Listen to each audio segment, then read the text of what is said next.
केवळ चिंता करत बसण्यापेक्षा दत्त महाराजांवर विश्वास ठेवून कर्म करण्याचे महत्त्व. अनेकदा आपण भविष्याच्या चिंतेत एवढे अडकतो की वर्तमान काळातील अत्यंत महत्त्वाचे कर्म करायला पूर्णपणे विसरून जातो किंवा घाबरून थांबतो. चिंता केल्याने एकही अडचण सुटत नाही. उलट ती माणसाची शारीरिक आणि मानसिक ताकद अत्यंत वेगाने आणि मुळापासून शोषून घेते. या उलट दत्तगुरूंवर पूर्ण विश्वास ठेवून जेव्हा आपण कर्माचे पहिले पाऊल टाकतो तेव्हा प्रारब्धाची भयंकर कुलपे आतून वितरू लागतात. ओम द्राम दत्तात्रेयाय नमः या जपासोबत केलेले प्रामाणिक कर्म साक्षात ईश्वरी ऊर्जेला तुमच्या मदतीसाठी आणि यशासाठी त्वरित कार्यरत करते. चिंतेचे ओझे देवावर सोडून केवळ प्रयत्नांवर लक्ष केंद्रित केल्यास नशिबाचे बंद दरवाजे अत्यंत विनासायास आणि कायमचे उघडतात. श्री गुरुचरित्र ग्रंथात दत्तगुरूंचे अत्यंत स्पष्ट वचन आहे की जे भक्त केवळ देवावर विसंबून आळशी राहतात त्यांना देव कधीही पावत नाही. साक्षात दत्तगुरूंनी आणि त्यांच्या सर्व अवतारांनी आयुष्यभर स्वतः भिक्षा मागून आणि चालत फिरून जगासमोर अत्यंत मोठे कर्मयोग मांडले आहे. जेव्हा तुम्ही घाम गाळून आणि जिद्दीने तुमचे कर्म करता तेव्हाच दत्तगुरू त्या कर्माच्या घामाला अथांग आणि चिरंतन यशाच्या मोत्यांमध्ये रूपांतरित करतात. प्रयत्न करणे हे मानवाचे आद्य कर्तव्य आहे आणि त्या प्रयत्नांना साक्षात ईश्वरी पाठबळ देणे ही ब्रह्मांड नायकाची अत्यंत मायेची जबाबदारी असते. म्हणूनच केवळ रडत बसण्यापेक्षा कृतीत उतरणारा भक्त दत्तगुरूंना अत्यंत प्रिय असतो आणि त्याचे कोणतेही काम कधीच अडत नाही. चिंता ही एका भयंकर चितेसारखी असते जी जिवंत माणसाला आतून अत्यंत निर्दयपणे आणि रोज थोडी थोडी जाळून खाक करत असते. जेव्हा तुम्ही चिंता सोडून अवधूत चिंतन श्री गुरुदेव दत्त या मंत्राचा आश्रय घेता तेव्हा मनातील विचारांचे विघातक वादळ एका क्षणात शांत होते. हे चिंतन तुम्हाला संकटात रडण्याऐवजी त्या संकटावर अत्यंत अचूक आणि हुशारीने मात करण्याची साक्षात ईश्वरी प्रज्ञा प्रदान करते. मेंदूतील भीतीची सर्व जाळी नष्ट होतात आणि तुम्हाला आतून एक अत्यंत स्थितप्रज्ञ, निखळ आणि ईश्वरी शांततेची साक्षात प्रचिती येऊ लागते. चिंतेतून मिळणारे केवळ नैराश्य असते, पण चिंतनातून आणि विश्वासातून घेतलेले कर्माचे निर्णय भक्ताला अत्यंत भव्य व सुरक्षित यशाकडे घेऊन जातात. माणूस जेव्हा अतिविचार करून स्वतःला त्रास करून घेतो तेव्हा तो अप्रत्यक्षपणे साक्षात विश्वाच्या मालकाच्या नियोजनावरच आपला अविश्वास दाखवत असतो. माझे पुढे काय होईल हा प्रश्न म्हणजे माझ्या स्वामींना माझे भविष्य सांभाळता येईल का असा अत्यंत सूक्ष्म आणि जाचक खोटा अहंकार असतो. श्री स्वामी समर्थ हा जप भक्ताला शिकवतो की ज्याने संपूर्ण विश्व निर्माण केले त्याला तुझा एकट्याचा भार पेलणे अजिबात अवघड नाही.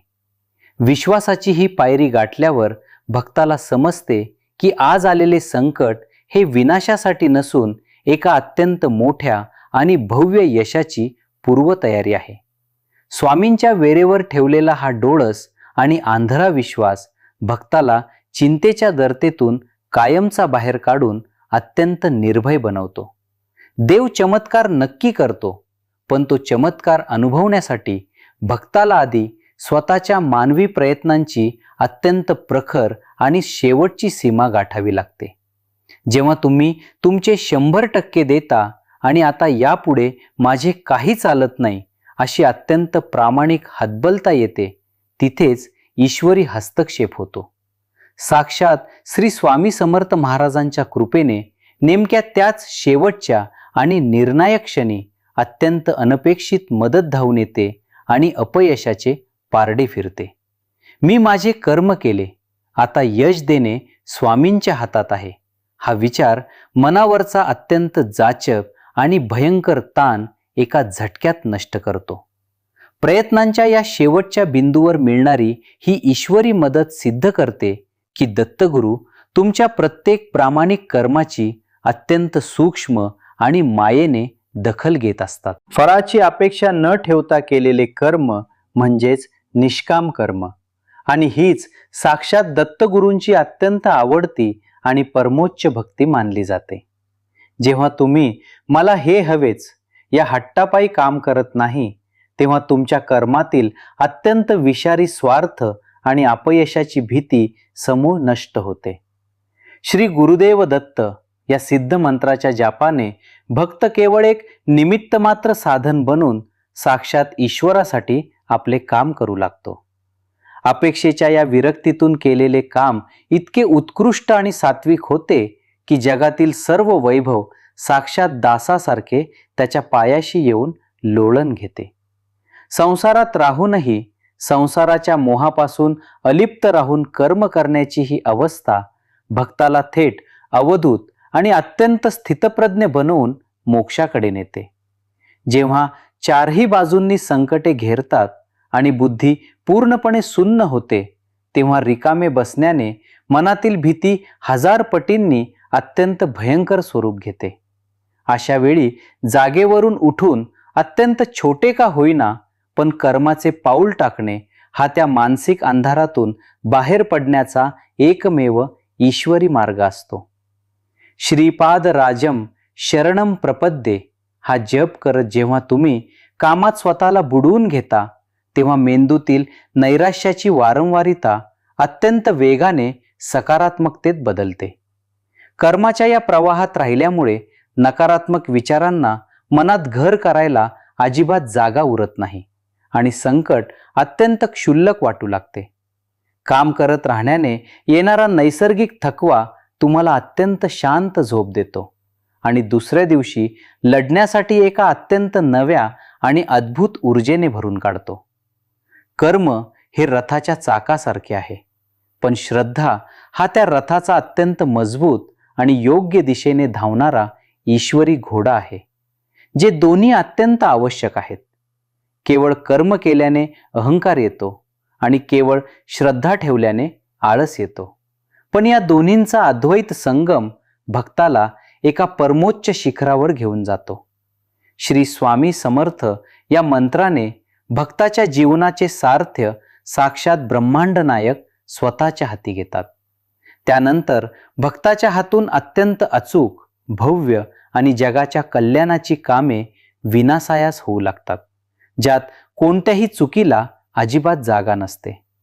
मी करतोय पण करवणारे साक्षात स्वामी आहेत हा निखर भाव भक्ताला अत्यंत सुरक्षित आणि कधीही न संपणाऱ्या अथांग यशाच्या शिखरावर कायमचे बसवतो. आयुष्यातील काही अत्यंत भयंकर घटना आणि दुःखे ही प्रारब्धाचा भाग असतात, ज्यांना बदलणे मानवाच्या हातात कधीही आणि अजिबात नसते. चिंता करणारा माणूस या न बदलता येणाऱ्या भूतकाळावर रडत बसतो, पण दत्तगुरूंचा भक्त त्याचा एक ईश्वरी प्रसाद म्हणून अत्यंत शांतपणे स्वीकार करतो. जे झाले ते दत्तगुरूंच्या इच्छेने आणि जे होईल ते माझ्या कर्माने आणि त्यांच्या कृपेने हा विचार मनाला अत्यंत अद्भुत आणि सात्विक स्पष्टता देतो. हा दृष्टिकोन भक्ताची उरलेली सर्व ऊर्जा विनाशाकडून अत्यंत वेगाने नवनिर्मितीकडे वळवतो आणि त्याला एका नव्या तेजस्वी जीवनाची सुंदर सुरुवात करून देतो. जेव्हा माणूस भीतीने एका जागी बसून राहतो, तेव्हा त्याच्या शरीरातील प्राणशक्ती आणि चक्रांमध्ये अत्यंत भयंकर अडथळे निर्माण होतात. पण जेव्हा तो ओम द्राम दत्तात्रेयाय नमः या मंत्राच्या नादात कर्मात उतरतो, तेव्हा ही साठलेली नकारात्मक ऊर्जा घामावाटे अत्यंत वेगाने आणि मुळापासून बाहेर पडते.